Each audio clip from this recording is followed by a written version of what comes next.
Oh, the long identity crisis of the humble prestige skin. Once upon a time, they were just what if the champion was dressed in white, gold, and champagne pink, but then they became their own skin universe of high-fashion red carpet skins, haute couture interpretations of the skin lines that they are attached to. And now, with veiled Lady Morgana, I guess we're just right back to what if the champion was dressed in white, gold, and champagne pink.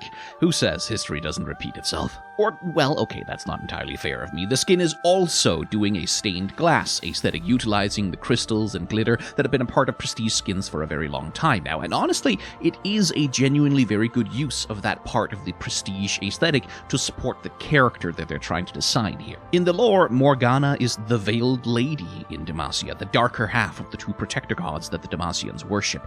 Kael is the winged protector, who is revered most highly, especially by the reactionary conservative noble class, while Morgana is more beloved in the periphery and among the common folk who pray for her protection from oppression.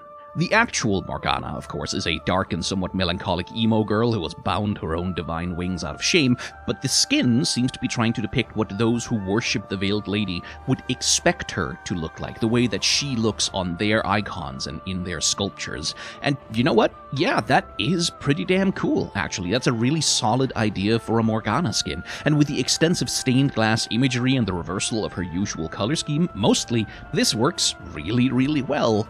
Except for one problem. And it's either a nitpick or a big problem, depending on how you see it, but I just don't think the veil works here. It's supposed, along with her crown, to occupy the silhouette space of her hair, which is usually draped down over one side of her face and onto her shoulder. But the effect of it is that, in a zoomed-out game perspective, it just looks like it entirely is her hair rather than being a veil, and when zoomed in, it becomes this weird plasticky helmet that almost looks like it's vacuum sealed to her head.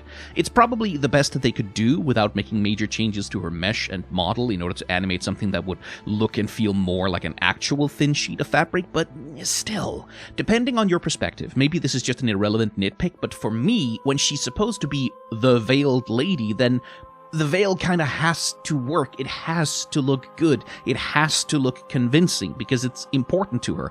And to me, it just doesn't clear that bar.